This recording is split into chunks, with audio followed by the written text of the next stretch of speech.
Hello and welcome to 10 for 10 sports topics with the News 10 Sports team. I am Griffin Haas. He is Brian Rudman. And Brian, the NFL is the gift that keeps on giving because even on February 26th, you think, we can't lead this show with NFL. No. But even in the offseason, it's a content factory. That's what the NFL is. And they're doing it again right now. It's obviously the Combine week. We'll get to that in a moment, but we start... Once again, here we are. We're back with your New York Jets. The New York Jets. Because the New York Jets are not just at the Combine this week, which they are. They're also making moves. It started with franchise tagging Breece Hall earlier in the week. And then today, which when we're recording this is Thursday, the Jets traded pass rusher Jermaine Johnson to the Titans for T'Vondre Sweat, a defensive tackle. It reunites Jermaine Johnson with your buddy, Robert Saleh, in Tennessee, the new head coach there. So obviously he has a lot of experience playing for Saleh. Johnson, he's a player that I feel like has still a lot of potential and was hoped to be a key part of that defense. So I'm interested to get your take on this. I know it seemed like he said all the right things at the trade deadline, but he was on the trading block, it seemed. They didn't get a deal done for him. So it's not a complete surprise that he's been traded, but in a kind of a player-for-player swap in this way. Yeah, I think it's a good trade for the Jets. Jermaine Johnson's a guy that I like, and I think he has a lot of talent, but he's been bitten by the injury bug multiple times. He's had trouble staying on the field. He didn't make a huge impact this year after the Quinnen Williams trade once there wasn't that focus from the opposing team that Quinnen Williams is the guy they have to block primarily, Jermaine Johnson was getting the one-on-ones. I think he said all the right things. He talked about wanting to be there, wanting to be rebuilding the franchise, but at the end of the day, it's a guy who's struggled to stay on the field. He's $13 million on the cap. He's on his fifth-year option. You trade him for a defensive tackle who should help in the run game and can provide something in pass rush. He's got 2 more years on his rookie deal, significantly more cheap. I think it makes sense not only financially, but also because you look at the way the draft is set up, the number 2 overall pick is probably going to be an edge rusher, so you don't really need Jermaine Johnson to be there for this team. You can fill that hole through the draft with whoever you want to pick at number 2. So I think it makes a lot of sense for the Jets, but I'm sad to see Jermaine Johnson go. He's a guy I like. He's always played with fire, and when the Jets seemed like they were building up a really good defense under Robert Saleh, he was going to be a key part of it, and I think it's a good fit for him going to a place where it's a head coach that he knows, it's a head coach that he's found success under, and it's a head coach who believes in him. Yeah, I think, the expectations were maybe a little higher, and I don't think it's all on him. I think it's a mixture of him, injuries, the team not being very good, then blowing it up at the end of the year. The year he had the most sacks, 2023, he had 7.5. Last year he played 14 games. He had 3 sacks. The year before that he only played 2 games. And I think a big part of it is I'm not going to act like I've crunched the T'Vondre Sweat tape yet. Right. So I think that fills a need for them in terms of Quinnen Williams left, gives them a guy in the middle. He's a big boy. He's 366 pounds. So just an absolute massive human being, a big dude. So I think that helps always to put in the middle of your defense. It seems like from what I'm trying to look up, because defensive tackle is an interesting position because it's not exactly a position that you can go stats based on. Because you can have a great defensive tackle who doesn't really... Some of the best defensive tackles are just eating blocks. They're eating blocks and taking on blockers and freeing up. Like he had 2 sacks last year. He had a sack the year before. 34 tackles last year, 51 the year before. So again, it's kind of hard to grade that position though because it's not a stat-based position. Now, from what I'm seeing on here, it says that PFF, his run defense grade last season was 4th amongst all defensive tackles. PFF is also flawed. Yes. I think we should be leaning. I'm giving you PFF, but it's not the end all be all. But again, when you're trying to dig a little bit more on a position that's hard to grade without actually watching tape, which have not gotten to the Tavondre Sweat tape yet. I think it's good. He's a young guy. He's only played in the league for 2 years, because that would be my only other maybe criticism is this is a younger guy who can plug in and will be cheap. He was a second-round pick in 2024. My thing would be maybe just getting younger and turning that into a draft pick. But it seems like this is a guy who, is not – he's still got a lot of career in front of him. Yeah, I think the other thing is his contract is he opens up a little more cap space for the Jets. He's a young guy that you can give a shot to. Yeah. And he's drafted in the second round. It's a guy who, you expect to have a relatively good career in the NFL. So he's still got 2 more years on his rookie deal. You see what you get out of him. Yeah, no, I completely agree. And it does help them even get not that Jermaine Johnson's aging, but it does help them get a little bit younger on the defense. And I also think a big part of it, and this is where I was thinking before I got lost in the Tavondre Sweat PFF numbers. I think that this draft, and we'll get to maybe not as much of this with the combine as far as in terms of every position group, but the defensive edges, the defensive linemen, whatever you want to call them now, they're either the defensive ends or you want to call them edges or outside linebackers, depending on scheme and all of that. It seems to be one of the deeper parts of this class. So maybe the thought process is the Jets have a lot of draft capital. Yeah. They're going to take some of these defensive ends or 1 or 2 or however they see it. They view this as an opportunity to fill a hole elsewhere. Yeah. Maybe it's not as deep at defensive tackle. Again, I have not crunched the defensive tackle tape for this upcoming draft yet. So I think that could also be a factor. Yeah, absolutely. I think, I've been along the lines of my thought process. I was having this conversation with a friend of mine who's a Jets fan earlier this week. Should we call him in? Yeah, you want to call in Aaron? Yeah, we'll call Aaron. Yeah, he'll scream. If you need some screaming, we can get Aaron Valentino on the line. No, it's just I want every move they make outside of bringing in a quarterback to be defensive minded, because that's how bad this defense was. So when you look at this draft, that's where they're addressing. And almost every mock draft I've seen has the Jets going with an edge rusher at 2 overall.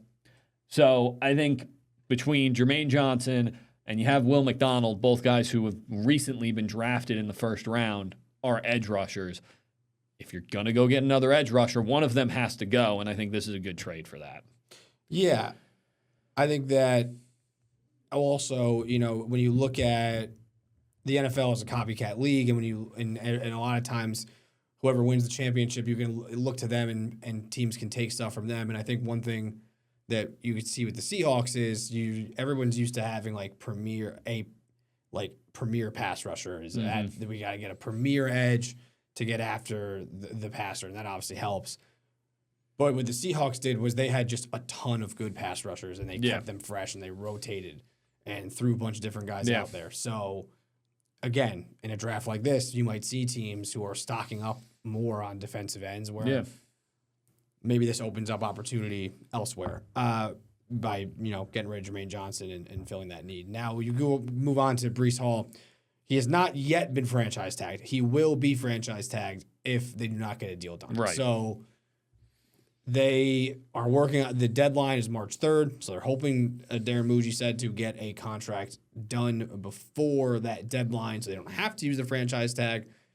But if they don't get it done, they will franchise tag him. And I think it's a no-brainer. I mean, normally I am not a big, invest in the running back. I only invest in running backs unless the team is kind of ready to win. Like we saw with the Giants and Saquon Barkley. Saquon Barkley left and won a Super Bowl with the Eagles. People are like, oh, how stupid is that of the Giants? Like, the Giants brought back Saquon Barkley and invested that much money in him. They wouldn't have been able to build a team around him like the Eagles did. He was a finishing piece for the Eagles.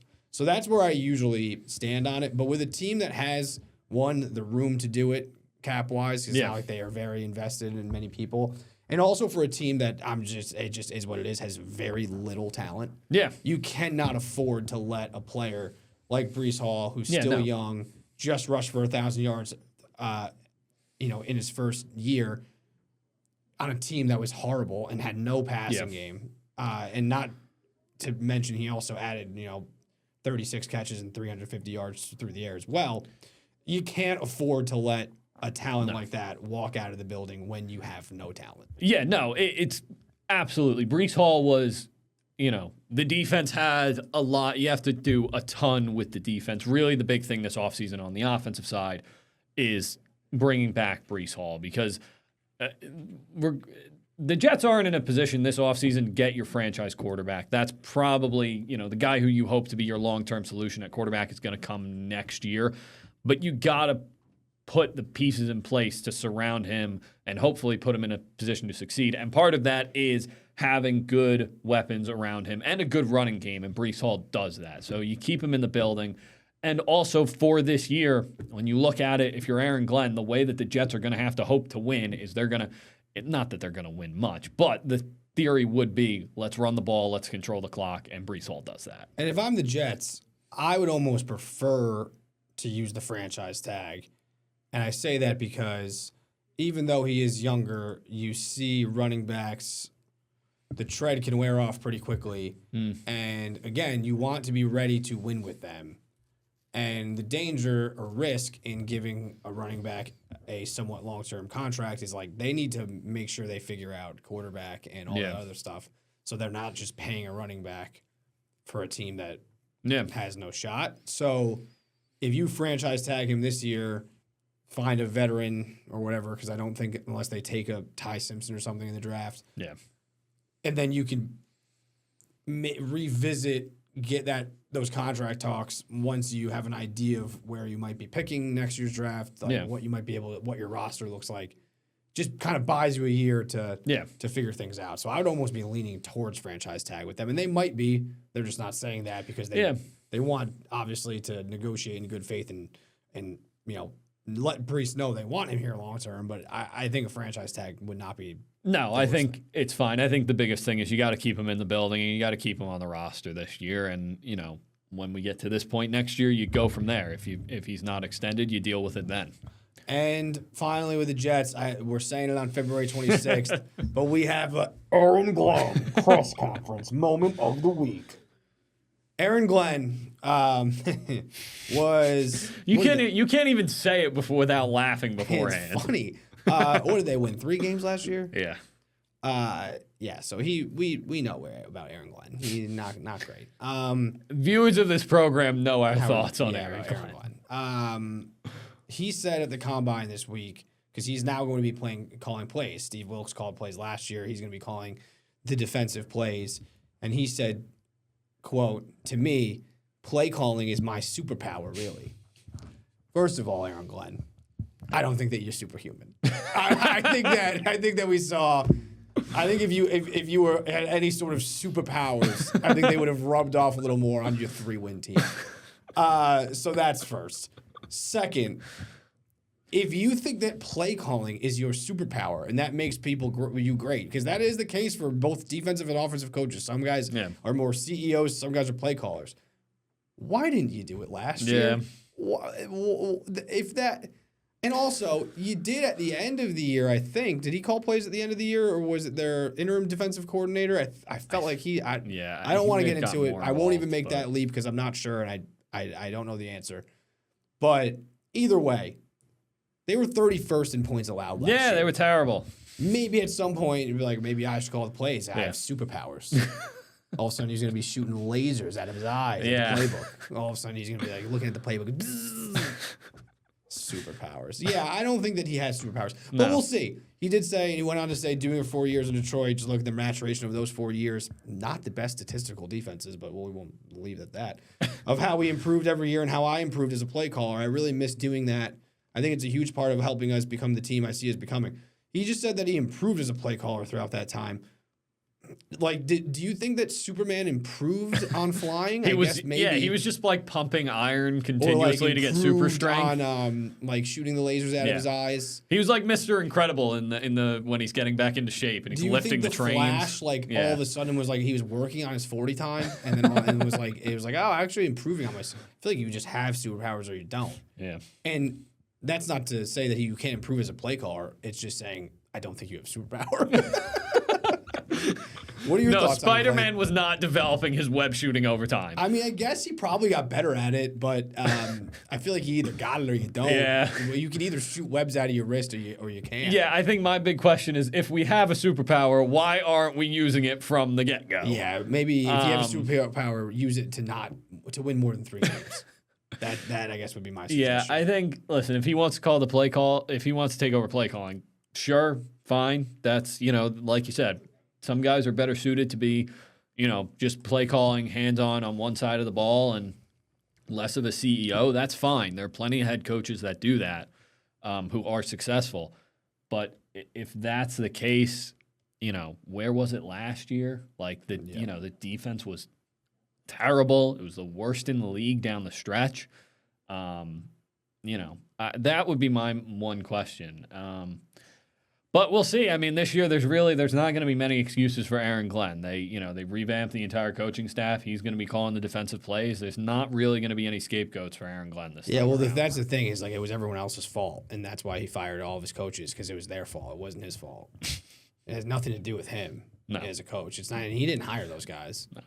It is everyone else's fault. Right. He didn't pick Justin Fields. It was his defensive coordinator's fault. It was his offensive coordinator's fault. It was all of his assistant coaches' fault. It had nothing to do with Aaron Glenn. And for you to say otherwise is crazy. Moving on. Go to the combine. Just quickly, I mean, not a ton going on with the other teams. I feel like the Giants, Bills is pretty business as usual. Obviously, they have a new coach, but there's not a ton of news making going on there. Same thing with the Patriots. I think the Giants are the other newsmakers to a degree thus far. You had Joe Shane. There just seems to be more and more people questioning what if his role has been decreased, if he's who has the power, and he's saying at the press conference for the combine that hasn't changed. His role hasn't changed, so that was somewhat of a news item. And then the other part was that it sounds like Malik Neighbors and Cam Scatterbo could be ready to go at the beginning of the year, which would be a huge improvement. And maybe Giants fans now are thinking, like, I think the thought is, could they take a wide receiver? Maybe they're less likely if Neighbors is there. Maybe they still do and pair him with someone. Yeah. They were linked to Jeremiah Love this week, the running back from Notre Dame. So they're going to have a lot of flex. That would be hilarious because of when they picked Saquon, everyone lost their minds if they did it again. Yeah. But this team is in a different place. They have more talent than that team. But either way, having those two guys back is helpful. And this combine week, I love the combine. Are you a combine guy? Not really. I'm not a huge combine guy. I'll watch depending if there are specific players who I'm really keeping an eye on. I'll watch it more.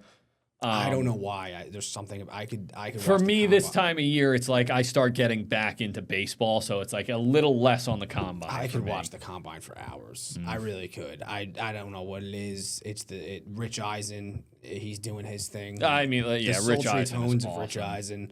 Daniel Jeremiah does a great job with it, breaking it down. And there's something about even just the drills. I just like watching them do the drills, and I don't even need. They're just going and going and going, and I'm just all over it.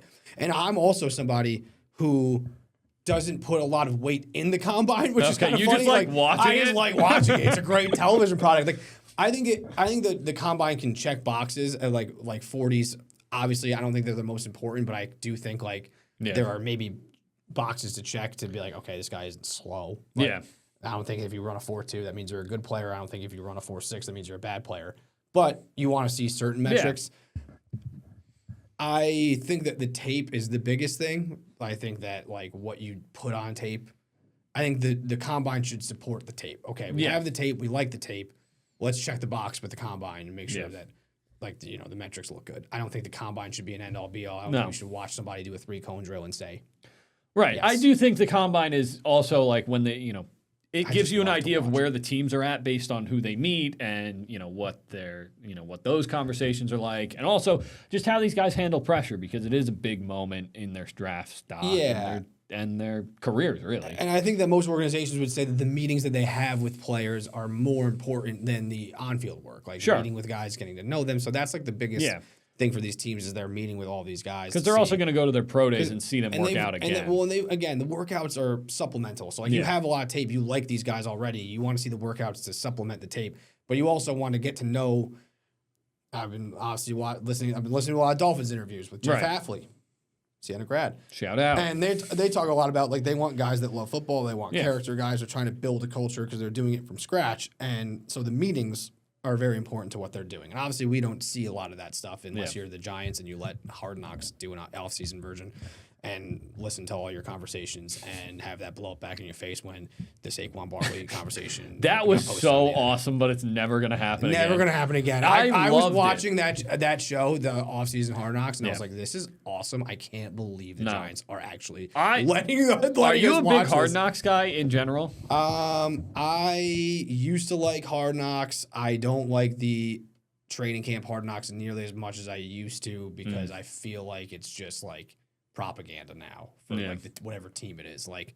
the Jets Hard Knocks was ridiculous. Oh yeah, it was just like we're just hyping up Aaron Rodgers spiral for 4 hours. Yeah, like there's no and like Robert Sala's like we're not going to show the guys getting cut because they're humans. And like I understand that. Yeah, but like that's also a part of like not seeing them get cut, but like the emotional aspect of like rooting for guys and they make the team or they don't make the team was like a big part of it. Yeah. And now all of that kind of information comes out before you already know who does or doesn't make the team. They don't show it. It just is much more like everything's great about the team instead of an actual look. It's not an actual look at No, it's really not. I remember watching that first episode of the Jets Hard Knocks and like being like, all right, we got Aaron Rodgers. And I'm sitting back. I'm like, that was just an Aaron Rodgers highlight reel for an hour. Right. I was like, fine, that's not really hard. The first Jets Hard Knocks with Rex Ryan. That was a great one. That was fantastic. Let's go eat a snack. Let's go eat a snack. It was the Revis saga. I still think every once in a while it pops up where the preseason game against the Giants was like a big breakout for Victor Cruz in the preseason. Yeah, which was like a huge... Yeah, and they show like the defensive coordinators like, is number 3 a quarterback?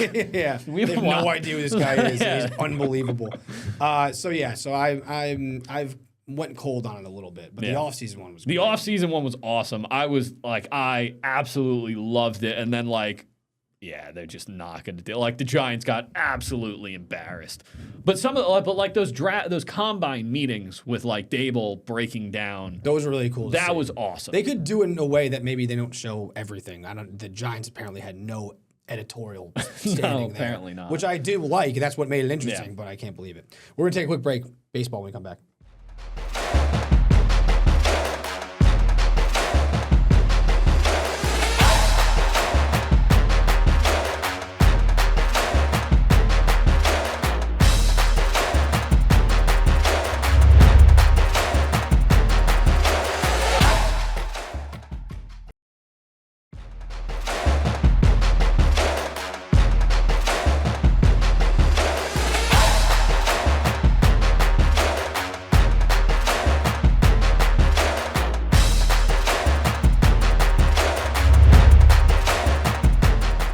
Welcome back to 10 for 10.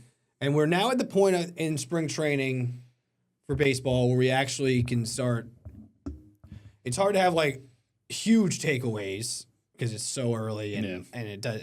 It's first of all, the results of the games don't matter. Not at all. Out of the way. Although the Mets are 3-2-1, they're 3-0 on the road. They tied a baseball game. What a huge road. They're road warriors. I think the most fun, the best part of spring is being able to watch some of the new guys, some of the younger guys who are, on the border of making the team, or you want to see what you have in a certain guy. So I have some notes on the Mets. I'll run through them. First of all, Noel McLean. Again, if you're watching this on Friday, we recorded it on Thursday. Noel McLean made his spring debut against the Astros, and the Astros had Pena in the lineup, Correa, Christian Walker. They had major leaguers in the lineup, and he went 4 innings, 1 hit, 6 Ks, 1 walk, and he was hitting 98, and he just looked tremendous. Yeah. This game was not on SNY, so that was a little bit disappointing. So you couldn't watch it, but there were clips, and he looked awesome, and I love Noel McLean because he was so good last year. But you are like you almost want to be like, we just want to make sure that this is still there because he's so young. He still got it, right? Yeah, still got it. He's gonna go to the WBC, so he won't get a ton of spring action with the Mets. So it was nice to see him pitch well. Marcus Semien homered, which was cool to see. He's hitting 375 in the spring very early, but he went 2 for 3 with a homer. That's just nice to see. Bo Bichette's defense has been a big talking point in the spring. Can he play third base? Can he not play third base? There was a clip that went viral about a week ago where he made a throw that was a little offline, going to his right. Made a nice play getting there, threw it across. Yeah. Was a little offline, kind of tailed off. The error was actually on the first baseman. I forget who was playing first base, but it was someone who I don't think is going to make the Mets.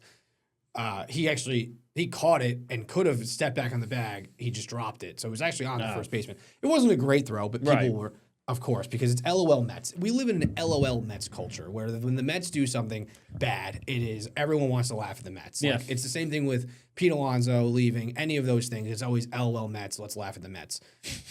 When the Mets do something well, crickets.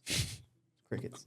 You hear them? Yeah, the Mets fans are notoriously quiet when they're I'm not talking about Mets fans even. I'm not talking about Mets fans. Mets fans will give their respect. I'm talking about like national podcasts or like national media to a degree, as far as not like actual like reporters as much, but you know, the social media accounts you see putting out clips. The clips are very LOL Mets. Can you believe this play? So it's like, can you believe Bo Bichette's like his first game playing third base, and he made a throw that was not great, but wasn't even an error. And then like 2 days later, he makes an unbelievable barehanded play. Yeah, I saw that. And the biggest thing has been his arm. Does he have the arm to play third base? Right. Unleashed an absolute rocket to first base for the out. Somehow didn't go as viral as the first clip. Kind of weird. Again, LOL Mets culture. I won't stand for it.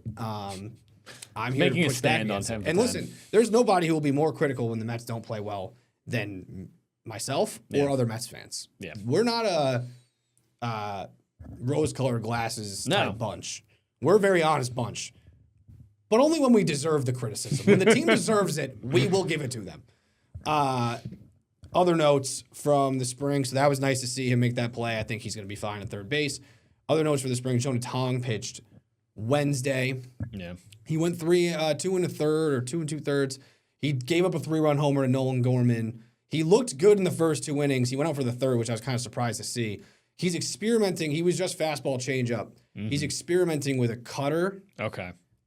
And it was working in the first 2 innings, and he hung it right over the plate. And it's a new pitch. He's experimenting with it. It got crushed for the most part. It's like those are the kinds of things he said it during the interview. He was like, I'm glad that happened during spring training, not during the regular. Like those are the moments. That's what spring training is for. That's the kind of moments, and that's why you can't be too like. If I wasn't watching the game, which I was, because I'm at the level of fan where I'm watching spring training games during the week. Sure. If I was watching the game, I'd see the line like, oh, he's not pitching well. It's like, and it adds context to that. Mike Tauchman, homer in his first at bat for the Mets. I think an underrated pickup for them. Not only he can play right field if Carson Bench doesn't make the team, the rookie, but also I think off the bench, he talked about, he's like, I have experience coming off the bench. I've hit leadoff. I've hit anywhere in the lineup. Like, he's just a professional baseball player. Yeah, every good team needs a guy like that. Yeah, and I'm happy that the Mets got him. I think he was an underrated pickup right before spring training. That leads me to Carson Bench. I'm just running through spring training notes, but listen, this is what happens, okay, when I'm talking about the Mets. Carson Bench went 3 for 3 yesterday. Awesome. Rookie going 3 for 3. Worked a 10-pitch at bat.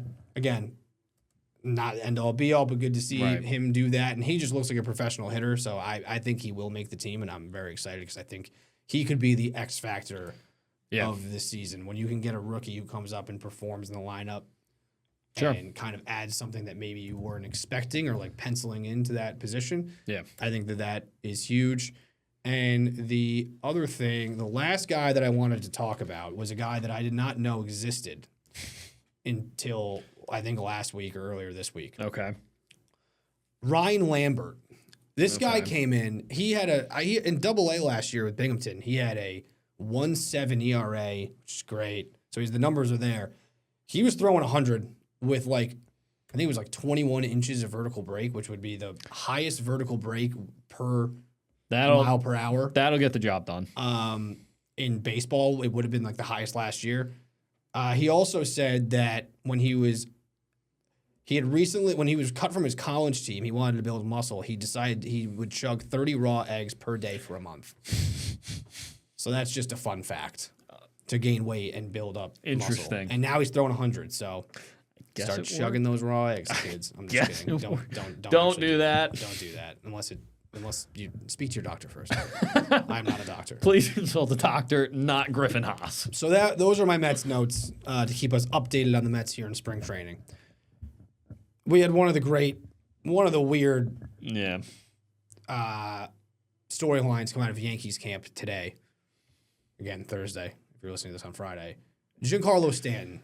He has tennis elbow. He's been dealing with elbow issues for a while. Yeah.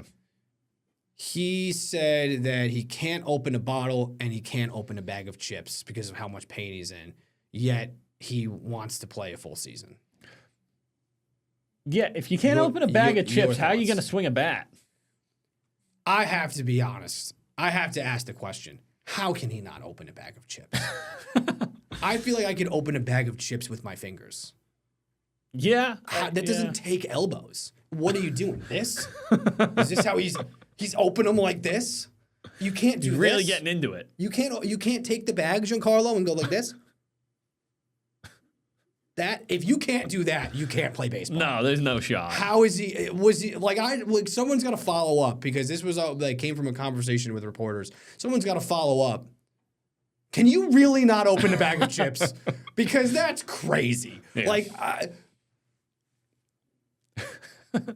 My 92-year-old grandmother can open a bag of chips. Sure. She can't hit 40 home runs in the season, which I think the Yankees would like from Stanton, but, she would try, I think.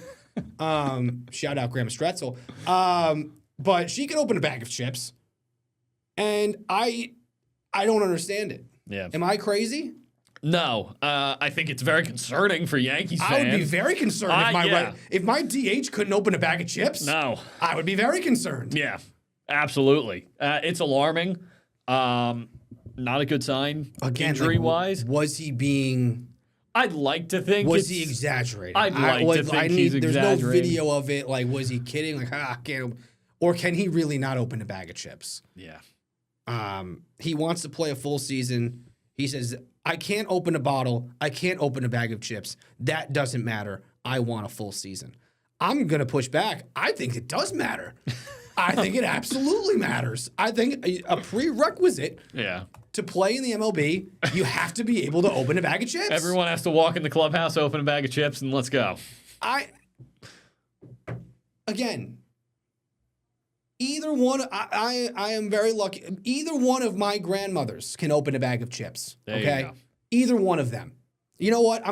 We should call them into the show and say, Grandma, can you open a bag of chips? Can you go open a bag of chips for me? Can you prove something for me? I just don't understand that. I don't really have much else on Yankee camp. Aaron Judge has been playing a lot and been playing well. That's not surprising. He's getting ready for the WBC. Yeah. Spencer Jones has looked awesome. He homered again today, so I don't know where he would make the team because they don't. Trent Grisham and well, they might need a DH to start the year. Oh, Jazz Chisholm also thinks that or says he wants to go 50-50. Oh yeah, I don't see that happening. I don't even know if I can get into that right now because I don't think we have time. It's a lofty goal. Yeah, it's a good goal. Shout out Jazz Chisholm. He also wants to be paid like $35 million a year. Well, kind of got to go 50-50 in order to... Let's start with 50-50 because Jazz Chisholm, not by any means the most of the Yankees' problems, but he's certainly not a player based off his recent production that you're going to give $35 million on a long-term deal. He had 31 homers last year. He was good. And so no doubt. Not even a criticism of him. But and listen, I will say, stealing bases is easier than it's ever been. And I just don't think he can hit 50 home runs. If he hits 50 home runs, then, I mean, the Yankees are going to be really good. Because Bellinger, Judge, Trent, Grisham, if he can even do, somewhat of what he did last year. No, if Jazz Chisholm can hit 50, I mean, they might need 50 home runs because Giancarlo Stanton can't open a bag of chips. This is true. Can't open a bag of chips. I don't understand how that's possible. Moving on. What do you got on the Red Sox? I know Garrett Crochet pitched today. He went scoreless. Is there anything? Again, I think it's very fan-specific. That's why I went on a really long rant about the Mets spring training and what different fan bases are looking out for or interested in. What do we got on the Red Sox? It feels like they've been pretty straightforward thus far. Yeah, I think it's been a pretty simple camp. It's just I think the big thing is keeping everyone healthy going into the year. You know, it's getting Roman Anthony and Marcelo Meyer back up to speed. You know, and making sure the pitchers are ready to go. 2 scoreless from Crochet, 1 hit, 1 walk. You know, not his best outing, but certainly nothing you're going to complain about. Can we do like an overreaction spring training? Like, should we start doing that? Like, sure, just one set. Chapman struck out 3 in his 1 inning of work, so I'm happy about that. There you go. He looks good. Garrett Crochet didn't strike out a batter. The world is ending. In 2 innings of work. And Ranger Suarez gave up a home run. Is it time to sound the alarms? Yeah, I don't know. Might have to get rid of him. Season over. Yeah. No, but you mentioned Chapman. I mean, 1 inning, 1 hit, 3 strikeouts. Yeah. Good start. Seems like Chapman. Yep. Your buddy Weissert went a scoreless inning. You know who had 2 scoreless innings against the Mets 2 days ago, if you're watching this? Your buddy Richard Fitz. Oh, Dick Fitz. Richard Fitz. So with the Cardinals. Yeah. Christian Campbell DHing again. What is he have any chance to make the team? I think he's got a shot to make the team, but I don't really know what, Romy Gonzalez probably going to be hurt to start the year, so there's I guess he could be the platoon guy with Meyer at second base, but we'll see. I don't really know. We will see. Christian Campbell is I don't know. They signed him to the deal, so I feel like they signed him to a long extension last year. So I feel like he's probably. You got to work him in at some point. Yeah, you got to give him. I guess I was kind of surprised he never made it back up last year. Yeah, you kind of. I mean, they had so much depth last year. They didn't really need him. I think you got to. They're kind of handcuffed to him, so they kind of. Is Christian Campbell the richest guy in AAA? Probably. The Red Sox absolutely balling in Worcester. Well, for years the Red Sox kicking it in Worcester. Well, Rosny Castillo had like the same deal. The Red Sox signed Rosny Castillo to a long-term extension a handful of years ago, back in the 2010s, and he was just in AAA. He had 8 years, $60 million. He's $2 million signing if he's bonus. not picking up the tab when they go out to dinner in most Worcester. Most guys are in like AAA are just trying to get by, and this guy's got like a $60 million deal. Yeah. He's the king of Worcester. Yeah. All right, we're gonna take a break. We'll be right back.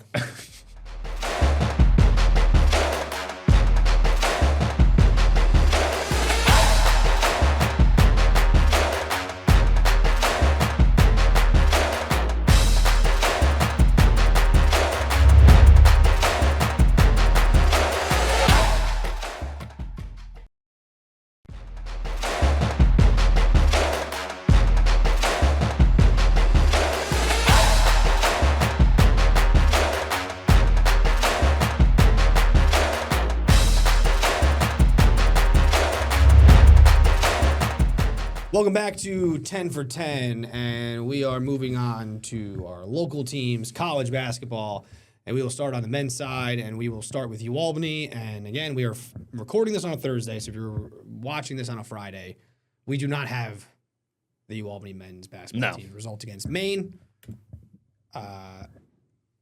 Not a lot at stake in the last couple of games other than for UAlbany. I mean, the main thing is, can they get a body or 2 back? Yeah. They're still running a 6-7 man rotation. They still have 5 guys out that have started at least 1 game. Can they get one of those guys back, 2 of those guys back by the end of the year, and maybe get them into a game before the conference tournament begins? And then with 3 games left, can they continue to, even if it is with this shorter rotation, they feel confident? Can they continue to build on the kind of basketball they've been playing? Because they've won 2 of their last 3, including an 18-point win over second place NJIT, and then they were right in it with UMBC and kind of lost the game in the final minute. Yeah. So a pretty impressive road weekend for them despite the injuries. Yeah, I mean, I think, if you talking to DK this week, head coach Dwayne Killings, he talked about, it was really just they kind of lost it in the last minute at UMBC, and that's, unfortunately, when you're dealing with so many injuries in a short rotation, playing 2 games in 3 days, sometimes late in that second game, you're going to be a little worn down. They played probably 79 minutes of really good basketball on the road against the 2 top teams in the conference. So, I think they're starting to find their stride. They're figuring it out with the 6 or 7 man rotation. I think, like you said, if they can get even one of these guys back from injury, just to add a little depth, add a little spark, it would go a long way for this team. They're still not out of contention for the fourth place home game. They'd have to win their last 3 games, and Lowell would have to lose their last 3 games. Lowell is playing Vermont tonight. I don't know who they finish with. They have Vermont, UMBC. I don't know who they have on Tuesday. I mean, I guess that's not impossible. No, it's not impossible. It's not going to be impossible for them to do it. Granted, UAlbany would need to go up to Vermont and complete a season sweep against the Catamounts, which... They had Maine last, but it's on the road. Yeah. So. It's not impossible, but, you need... for UAlbany, it's going to be winning 3 games in 6 days on a short rotation, which is, that's tough. And then you need another team to lose 3 games. So it's not completely out of the realm of possibility, but I think the biggest thing for this team is they just got to continue to play good basketball and kind of keep building that confidence and building momentum towards the playoffs. Yeah, I think that, obviously any one of those guys coming back, but I feel like Zach Matulu could be a big one just because he is such a heartbeat and such an energy guy for their team. He's such a him boost. Coming back would almost be like 2 guys because you could play him as many minutes as, would allow. Yeah. And he's going to give you everything that they have. And I think that the guys who have been putting in so much and have been playing so much could use a guy like that to do some of the little things and kind of be that energy boost for them as well. Especially going on the road in the playoffs, because there are going to be moments when you're in a hostile environment and something doesn't go your way. You need a big energy play, and Matulu's been the guy for now 2 years that's done that for this team. Absolutely. Over to Siena. They finish up. They have 2 games. They're tied for second with St. Peter's, but St. Peter's owns the tiebreaker despite Siena beating them last time out, 72-63. Siena also just lost to Merrimack. They really had an opportunity there. They had the ball with a chance to win the game at the very end. They went to overtime with the first place team in the conference and lost on the road. So again, it's not a time for moral victories, but they're showing that they can compete with anybody. And at this point, you don't even need to really look at the results for that or look into each game. They're 12-6 in conference. They've proven themselves. They've played some really good basketball. I think these last 2 games, if you could get the 2 seed in the bye, that would be great. You can't control what St. Peter's does. You can just try to win out. But I think more so than even that, it's against what we're talking about with UAlbany, but just making sure that you're continuing to build on what you've already built. I was talking to head coach Jerry McNamara, and I asked him about, you've been on teams as a player and also been a part of teams as a coach that have had a lot of success. And he, what can you kind of talk about with these players? And his thing was, I've been a part of teams that, one of them lost 3 in a row right before the Big East tournament, and then we won 4 in a row and won it and got hot at the right time. Yeah. He said he's seen the inverse of that, where teams can be playing really well and then all of a sudden fizzle out. And he's like, for this team, this team is one of those teams he'd characterize as they've already laid the foundation, they've built what they've built, but they need to continue building. So I think just making sure they take care of business going into the tournament. And then once you get to Atlantic City, who knows? It's anyone's game. Yeah, I think this is, I think getting the 2 seed would be nice for this team, but either way, they're going to be a top 3 seed in this tournament, and it's exactly right. It's exactly where we expected them to be. Going into the year, we expected them to be in contention for a MAC championship. They're in it. They're going to go to Atlantic City with the top 3 seed, and it's all about, we talk about it in every sport, it's who gets hot at the right time. And, if you're Siena, you hope that happens, because this team in particular has shown, especially when they're shooting well, they're arguably the most dangerous team in the conference, especially when they're shooting well. Absolutely. And then over to women's basketball. The Siena women, a tough one for them just because they're playing a Fairfield team that's receiving votes, and they don't have Francesca Shiro. They lose by 30. Yeah, that's a really good team. They've lost now 4 in a row, and they try to figure it out post-Shiro. They're now 9-9 in conference. And again, I think these last 2 games for them, a lot of it is, figuring out, how exactly they go about, this tournament with without Francesca Shiro. Yeah, anytime you lose, we talked about it last week, anytime you lose a player of that magnitude and caliber and who has that much of an impact on your game, it's a tough pill to swallow, and it's something that you have to adjust to. And, having to play against Fairfield, that's a tough That's a tough opponent to have to do it against. And it's, these have been good teams that they've been playing recently. You kind of just, you hope for this Siena team that they can kind of figure out their offense in this last week and go into Atlantic City with some level of confidence here. Absolutely. And then finally finishing up with the UAlbany women, as far as the basketball side of it, again, another team that is just trying to kind of figure it out before conference play. A big double overtime win over UMBC will help. Yeah. So they kind of finally put it together in terms of kind of closing out in a late game. And now the same thing for them. They go on the road against Maine and New Hampshire. Again, just trying to – the record is what it is at this point. They're going to be going on the road. Just can we get to the point where we're playing our best basketball at the right time? Yeah, and I think for this team, we kind of talked about it with the Binghamton game. And, now again, I think it can be, you can kind of repeat the sentiment after UMBC. Just seeing a close game go into the win column is huge for this team because they have been, even though they've struggled, right? They're 4-10 in conference. They've been in a lot of games. They've lost some close ones. This isn't a team that's getting blown out every week. It's, they just haven't quite put it together. To be able to beat UMBC in double overtime, it's a big win. And it was a huge comeback for them. And, regardless of the way it ends, it's a really nice final home game for this group. It's a really good way to go out of the Broadview Center. Absolutely. We're going to take a quick break, but we have hockey when we come back.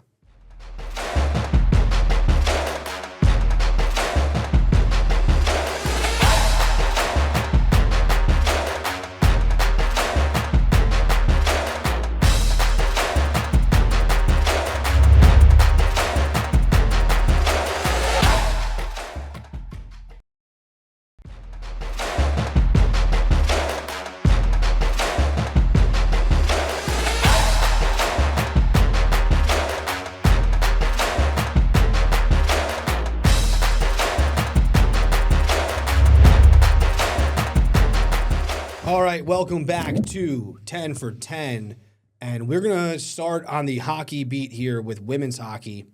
We'll just mention that, RPI women, they fall in the first round, so their season comes to an end. But the real story of, I think, the hockey season thus far, not just the women's hockey season, the Union women. This was a team that came in last place in the ECAC standings.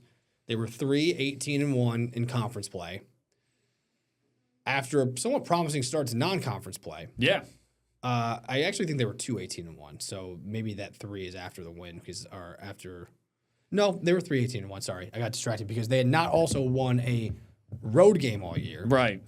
They were 0-10 on the road. They had lost to Clarkson twice this year, 5-2 and 5-1. So both the team they played, they lost them both times. They had lost to Clarkson 26 straight times. Yeah. They had never won at Shield Arena, which is Clarkson's arena. Doesn't really line up as promising. Clarkson, the 12th ranked team in the country. Yeah.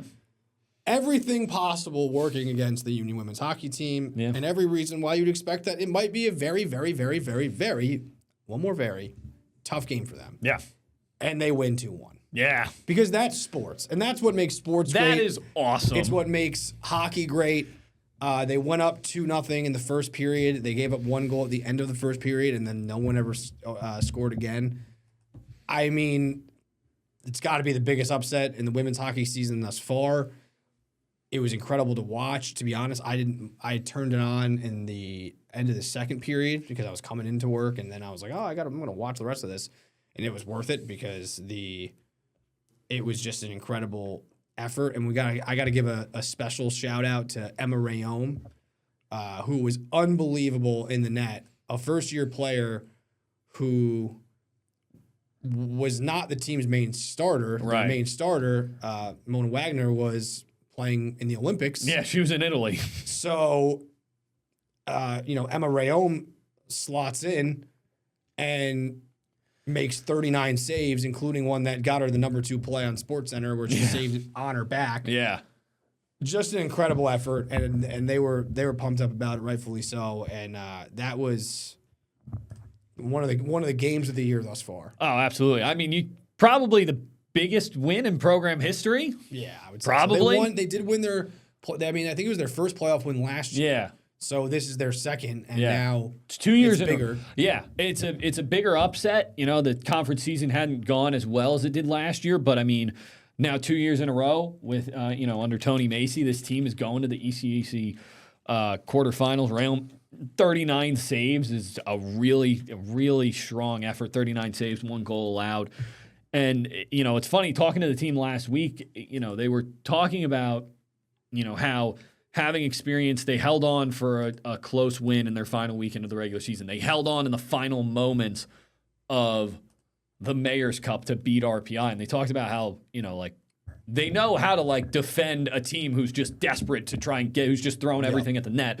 And it showed up once more because they were up a goal and Clarkson had the puck possession. They had the zone time.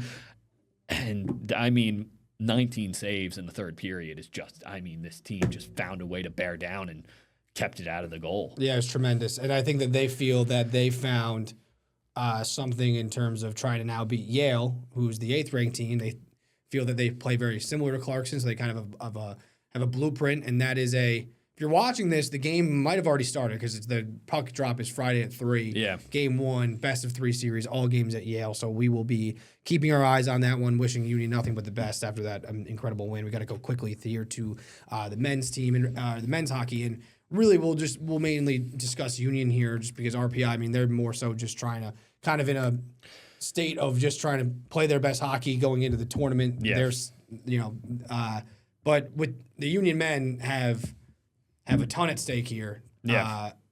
Where they are 1 point behind Harvard, who they just beat for a top 4 spot, which would mean it's Princeton. Now it's Princeton. It's Princeton. They're 4 points back at Princeton. So they're 4 points back at Princeton.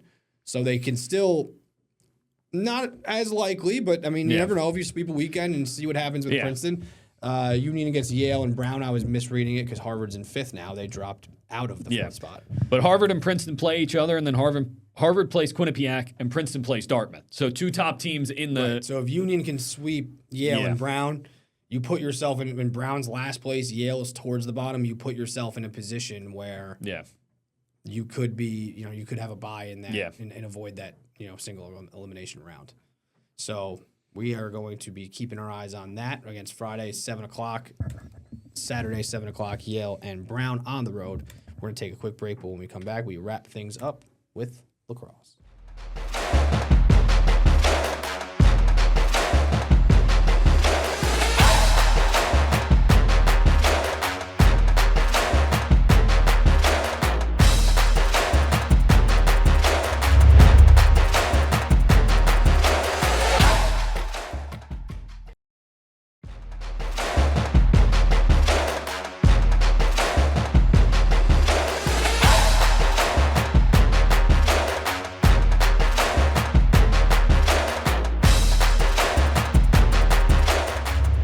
All right, welcome back. We just want to end with updates on our lacrosse teams because I think we have 4 really good college lacrosse teams this year, even though we're early in the season and they're not going to get as much shine as we normally give them until later in the year. But UAlbany men, they pick up their first win over Drexel after just a really tough, not tough start at the beginning on their end, but just a tough. They've got schedule. a gauntlet of a non-conference. Penn is now ranked, so the team that they were unranked when they beat them, but they're now ranked. So just they played 2 really good teams and they get a win over Drexel. The Siena men not only beat Binghamton in a performance where they had 2 guys who scored 6 goals, but then they beat Air Force 21-9. Air Force was a team that the week before was receiving votes. They weren't in the last week's poll, but a solid team. It got moved inside to Afram Sports Park over in Colony. So an indoor college lacrosse game. They win. They win it 21-9. Whatever works. The Siena women's lacrosse team out to their best start in program history, 4-0. Awesome. Beat Vermont, who has kind of had their number the last couple of years. So that was a big win for them and a team that's, Vermont team that's going to, be a factor in the American East. Absolutely. And that was also indoor, the Afram Sports Park, in what was a home game for Vermont.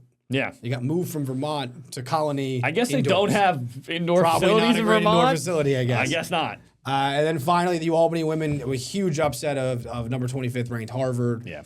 They win that game, and then they follow it up with a win over Niagara. So Good I start. got nothing but positives right now for the college It was a good week for teams. lacrosse. It was a great week, and you know they're not playing cupcakes either. So all these teams, I think, are going to be real factors down the stretch when we get there. But we're getting down the stretch of high school basketball, college basketball. So maybe we'll talk.